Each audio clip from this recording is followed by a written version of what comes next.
You in like on a conversation.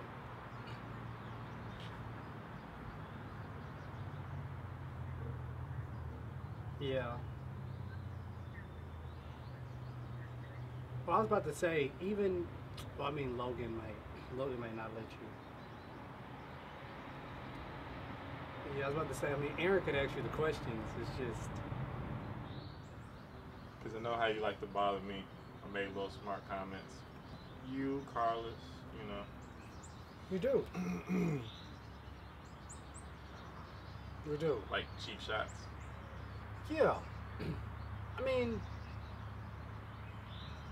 I think that friendships are, it's such a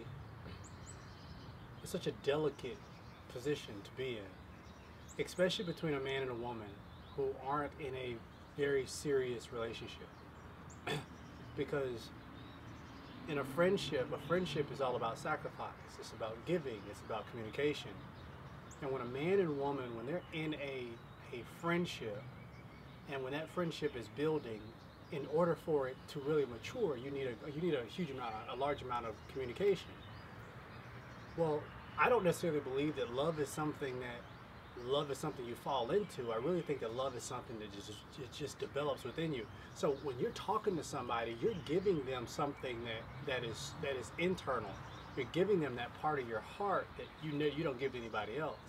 So when you call them at night, or you're always texting them, or you're telling them things that you don't tell everybody else, you're putting them in a very precious position, in a spot that should be reserved for your future spouse. And just having that kind of communication, like, we're friends, or we go out here, but we go out by ourselves here, and we do these things by ourselves here. It's like, okay, but you're giving this person a very special part of you that should only be reserved for your spouse. And that's what happens. I mean, I was in friendships, with different girls throughout my life, and like specifically in high school, I was friends with this girl, and I didn't think she would ever find me attractive. I didn't think she would ever want to be in a relationship. Then one day, she hit me and she was like, I've always wanted to tell you this. After years of being friends, she was like, I always want to tell you this. I like you, and I'm just like, well, I'm sorry, but that would never happen. But for me, it's like, how in the world did this thing happen? Like, how did it get to this point? And then I come back, I rewind back, and it's like, oh, now I see. We hung out all the time. I thought it was like a brother and sister type relationship, but for her, it was like, he's giving me that intimate part of him that he doesn't give to anybody else. And she kind of grew in love with that, grew in love with the attention. And whatever you give your attention to the most, you're showing that partiality towards. She begins to like that. So, okay, some people are watching this and they may think, well, I don't really hang out with that one person, They may not feel like they give that person that attention, because I've learned just like through high school and college that it really doesn't take all that much, but I've come to an understanding that it does, like you said, take a huge amount of communication and understanding. So it's like, say if you felt like you did have a certain friend that was that way, like y'all were cool, or y'all were brother and sister, etc. I believe you just have to really be careful. and what you do and what you say. Like you said, you know, you're texting them all the time, you know, consistently hanging out and things like that. That can really become a danger zone. Right. And you know, but you don't think about it that way because you can find yourself, you enjoy that. Right. You know, like I don't have this with anybody else, etc. But you don't see it furthering more than a friendship. Right. I mean, you have to be careful. But how would you? What advice could you give to someone who was like, well, I mean, I enjoy being around people. You know, I enjoy my friendships. You know, what would be that next step if they didn't want to, you know, say they want to grow into being careful. I don't want to hang around this person, but I mean, I'm still good friends with them. Right. Like, where do you go from there? I think the safest bet is for men to be friends with men and for women to be friends with women. And I think that's the safest bet. And I mean, you know, when I was single, I hung out with both men and women. But in my conversations, to being accountable with somebody, I need to be accountable with other men because they understand the struggles, they understand stuff I'm going through. I don't want to share those intimate things with women that specifically should be shared with my wife. At that time, my one-day wife. So for those people, I would say, you know, if you're a man, you need to befriend other men. If you're a woman, you need to befriend other women. And like, if you still wanted to have that type of interaction with other people, get together in groups. I think that's the best. Like, I had so much fun when I just got together in groups, and it was like we all went out bowling, or we all went to the movies, or we all went out to eat. You know, like that stuff was fun to me. And I think that's the safest bet. You're allowing for yourself to still have that type of interaction. You can still joke, you can still hang out, but you're doing it in a controlled environment where other people are there to keep you accountable. And now it's not anything where she can come back and say to me, well, you know, you led me on. Well, no, I didn't. We all hung out together in groups. I didn't lead you on. We were all doing this together. Like, chill out. We weren't hanging out by ourselves. I didn't invite you, you know, just me and you out to an intimate dinner. This was something that we all did together. And if you just had that type of relationship where you hung out in groups, I think that's fairly safe. But the important thing is keeping that accountability. Guys hanging out with the guys, and women hanging out with the women. And the one thing I hear all the time is, but Cornelius, I have, you know, the women always say, but I feel like I can relate more with the guys. Or some women, or some men say, well, I feel like I just want to hang out with the women. Well, there's a problem with that. It's like there's something that you still need to develop with hanging around with other men. Something where it's things inside of me I can still develop when hanging around with other men. I can be sharpened by them in areas where I know that I'm weak. I mean, you know, my friends are kind, they're gentle. I can be rather abrasive, very sarcastic. They can be very patient, and then sometimes I get around them and I'm just like, dude, like these guys get on my nerves. Like, they always patient, they just nice to people, and I just want to be like, look, move, get out the way, blow the horn, you know. But I can really learn from them. And then now that I'm married, I don't have female friends at all.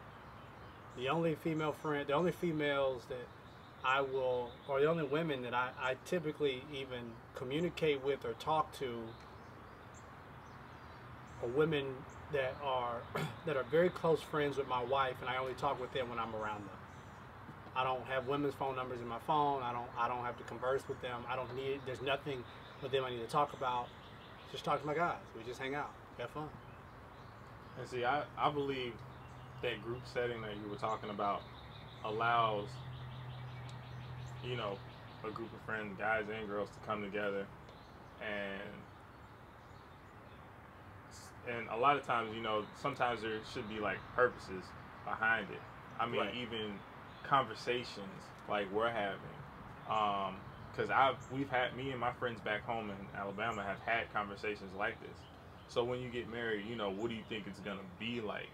Oh, he ain't gonna have no friends. That's done. You know, ain't nobody texting him, et cetera, et cetera. And we wouldn't argue with each other, but we would have debates about what we thought, you know, what our opinion would be. Mm-hmm. And we would just compare and contrast and things like that. And I felt, you know, things like that was really good. And then, of course, we would have our fun and go to the movies, et cetera. And even then, just try and, you know, gain something from our experiences of hanging out with each other. Yeah. So, I've just seen so many marriages. I guess being a pastor and being exposed to a lot of different, being exposed to a lot of different marriages, and having to do a lot of advisement sessions and stuff like that for marriages. One of the biggest things that I see that where the marriage begins to really break down is in the area of their friends. Either she has friends that he does not necessarily like, or he has friends that she does not necessarily like, or they're trying to bring friends, old friends, into their new marriage, and they're not getting along. And this friend doesn't like the wife, but he still likes to hang out with her, and he still calls and texts her. And for a man, that's very dangerous to be able to tell this woman who you call a friend, I'm telling her when I'm upset with my wife, and now she's trying to counsel me on what I need to do in my marriage. Like that's so dangerous. Meanwhile, she's probably not married. Yeah, most times she's not married. And it never fails when we sit down in the room and adultery is present. I'm like, well, is she the one that you committed adultery with? Typically she's always the one. Yeah, it was her. Or it was somebody in the office. It was the secretary that I felt like I could talk to more, that I decided to go to lunch with, that I decided to do this with. And then you find yourself in a pickle. That's where that thing in friendship, especially when it comes to marriage, it gets broken down. And like friends in our house, between my wife and I, we have to prove one another's friends. It's like, I want to talk to her. I want to be like, I don't, something about this girl. I mean, I see that you two click. I see you two get along, but this is what I see. My wife will tell me the same thing. And I tell all, if I meet a new guy and I'm like, dude, you and I, we could probably be friends. It's like, he has to go through the wife test first. My wife needs to talk to you. She needs to meet you. She needs to just introduce herself. I mean, she can know in 60 seconds and be like, nah, babe, I don't think this is gonna work. So we got to go through that wife test. So when you get married, it's a totally different story. And that woman, she's gonna be like, hold up, who are these guys? And then the thing that I didn't realize was, after I got married, my wife really began to tell me about my friends. She was like, hold up, let's talk about this person. Let's talk about this. Let's talk about how y'all talk when y'all do this. And I was like, dude, I didn't realize all this stuff was going on. But it gets real. It gets real. But we're supposed to be like that. We're supposed to be protective of ourselves, protective of our house, and friends can cause a lot of damage if you don't put them in their proper place. Yeah, it gets dangerous. It gets very dangerous. When you introduce anybody to that covenant circle, it's dangerous. And I respect my wife's opinion.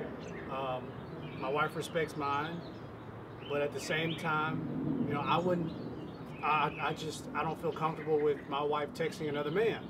The same way where I'm quite confident my wife will feel confident with me texting another woman. So, it's a catch-22, but it's also a big thing of respect. I'm not gonna go and I'm not gonna disrespect my wife by just talking to somebody else because I think that I could be good friends with this particular woman, or I can be good friends with this person. I'm just not gonna do that. I keep my conversations where it's supposed to be. I mean, even my wife and I, with us being in ministry, I don't sit down and counsel women by myself. I either send them to another woman, I send them to my wife, or I send them to Pinky Promise, or I send them to somewhere where they have women, where they can deal with issues dealing with women. But when the men come, they go to my wife. My wife, she sends them to me, and then we take it like that. But typically, women reach out to me, I always send them to my wife. I never even want to give the appearance of that evil. Like me going to sit down somewhere, some woman coming in, single woman, coming in, sitting down in my office, and she's like, yeah, I got a problem. I want to talk to you about my husband. It's like, bring your husband in here so y'all can talk together. Because every story has three sides. Yours, his, and the truth. So, I got to hear both of y'all just to get the truth out of it. But, yeah, man, that friendship thing can really destroy a relationship, though. Yeah. And one thing you made me think about is, when the member or the person visiting comes to a person who's a member of the church, or let's say, I guess you say the new person comes and they go to, someone in the church. One thing we used to do back home at my church is, like, say one of my friends who is a female, a new guy comes to church and he's speaking to her or whatever. The thing that they would do is they would, oh, okay, cool, blah, blah, blah, and then send them to one of the guys, to get that whole process going, just to be careful, you know what I mean? Because all kinds of people come to the church. You never know that, they may have some, just to avoid that whole appearance, awkwardness and appearance and, what their motives might be, or such and such is talking to, every time somebody comes in, they just may have a friendly vibe about them, and that's why people approach them, But the proper thing is to, send them to someone else. Being gender specific, just yeah, keeping a straight line, keeping it safe, keeping it accountable. That stuff can get dangerous and deadly in a heartbeat. Yep. I got friends that tell me, like, I consider myself a friendly guy. You are a friendly guy. You're over friendly sometimes. And see, in my friends back home, we had like conversations one time. It was like, man, you shoot. They tell me like somebody might be looking at me or something, and they would call me Patrick from SpongeBob and SquarePants. Are you serious? That's not a good thing. I know it's not a good thing. That's a terrible thing, but like I'm overlooking stuff that is happening. Oh, that's where they get that from. And I wouldn't like pay attention to that kind of stuff. Like, how I'm supposed to notice someone looking at me if I look at them and they're not looking at me? You know what I mean? Things like that. And then they'll say like, man, you don't know it, but you be flirting. I'm like, I be flirting. So now I have to pay more attention to how friendly I am and how it may be coming off in the eyes of someone else watching. Because I know me, and I know my intentions, but I don't know how that person may feel, or someone watching may feel. You know what I mean? That perception can get taken for a loop. I know, like even at church, there are people who are watching me and watching how I interact, and ooh, he gave her a hug, or ooh, he's talking to her over there by himself, or he's doing this, and it's like at all times I have to be very cautious of that perception, not to be over friendly, and not to, to be friendly, to show the love of God, but it's like your common sense just kind of gives you a place to say, okay, this is where I draw the line. Like, we're going to talk, but we're going to talk here in front of everybody else, and say, well, come over here. I want to talk to you in this room. It's like, no, if we talk in the room, the door stays open. Or we didn't go in the room, we can stay right here. Let me bring my wife, and that's usually what I do. Let me bring my wife over here, and let's talk to both of us. And if I ever get to a woman who says, well, I want to talk to you by yourself, then I always decline the invitation. Because there's nothing that you can tell me that you can't also tell my wife. If you can only tell me if you can only say it to me, but you can say it to her, then there's a problem. And we're one, so if you can't tell me, then you can't tell me. Right. Yeah, it's just that's just something I won't play with. But it's like that. I can't cross that line. And I've seen you flirting. I've seen you flirting, brother. No, you seen me be friendly. I seen you be friendly. Bumblebee just like photobombed the camera. You probably did. We are being attacked by bumblebees out here. And just so you know, I was actually drinking a protein milkshake, almond milkshake. I won't tell you the type of protein because I don't have an endorsement deal. Hey, bro, give me an endorsement deal. I tell you, but nah, bro, not gonna happen, bro. That's a nice polo shirt. Thank you. Got it on sale. Why you get most of my stuff on sale? You go to the really nice areas, you can go to Goodwill and you can buy stuff for cheapos. Marshalls? I love Marshalls. Marshalls have all the cheapos. I like to buy everything on sale. People just look at us and usually think that we buy stuff that's, I don't know, they think we're more expensive than we are. We look more expensive than we really are. Because we're very cheap. We are very cheap. And if you keep your appearance nice, and you just take steps in looking nice, and keeping yourself up, washing your clothes, ironing them, like little stuff like that. Like getting a suit, didn't have to be the most expensive suit, but get a suit and then just get it tailored to fit your body. Like put on a shirt that actually matches your neck, you know, right neck size, right arm length, you know, put on a nice tie, and it all kind of flows. And it doesn't have to be expensive. Nope. And people like some girls will like call up my wife and be like, hey, I want to give you a pair of shoes. I'm like shocked. But has anybody ever called you to give you something? No. Nobody's ever called me and want to give me. I got people to give me some T-shirts, but every time somebody usually sends me T-shirts, they're always usually too big, or sometimes they're always usually too small. I guess on camera, in pictures, I guess they don't know how big I am. Well, hopefully this camera's telling the truth. Hope it takes a couple pounds off. They heard stripes should take pounds off, should make you look thinner. Hope I look like a tree, a very slim one, a pole, a light pole. Why would you want to be that small? With candy stripes, huh? Why would you want to be that small? Because I don't want to be that small. I just don't want to. You should probably stop going to the gym. That ain't gonna happen. I love going to the gym. Well, you sitting here talking about being the size of a pole. Not like a really skinny pole, like a medium-sized pole that wears a size 32 jeans. It took me a while before I started wearing like clothes that really fit me, like especially jean-wise. I would always have them up, but there was always plenty of room. Because you get that little like bulge and that was a style loop back then, though. It was. Did you ever like do the whole tall tee and saggy I did it one time in high school. I did it one time. I got crazy one day and I went and I bought me a pair of Air Force Ones, a tall tee, and a pair of Jabot jeans. I don't know if you remember Jabot jeans. I have.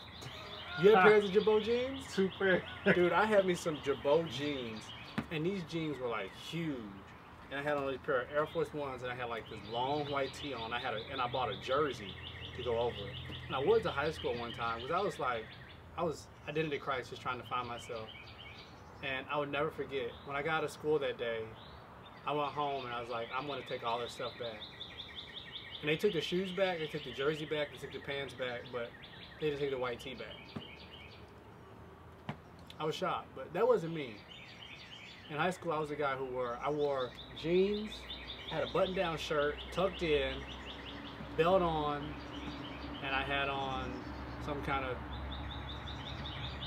like casual dress shoes. So overachiever. Similar to nerd. Yeah. That was me. Everybody had that stuff on. But you remember like the Air Force Ones was a big fad here in Atlanta for a long time. All the different colors. All the different colors. I only had black. I had one pair of white, but I could never keep them clean. Nah, it was impossible. It's a waste of money. Yeah. Air Force Ones, and I used to get them. I used to get them from the corner store down in downtown Atlanta. I used to get like them for corner store as in gas station? No. That may be a corner store for people in Alabama, but there was a corner store. No. Okay, clarification. I used to get them from a store that was on a corner in downtown Atlanta. It was a store that was on the corner. Okay. Yeah. And I used to get them for that good sale price. Were like $39? They were $39. They were $39.99. You realize those probably weren't real. They look just like the real ones. Actually, I had those shoes for like 4.5, 5 years. Cause I only wore them like maybe 2 or 3 times. Cause I've never been a tennis shoe person. Oh yeah, that's right. Thanks for watching, basically. Just tell me this on. Yeah. Yeah, so thanks for watching.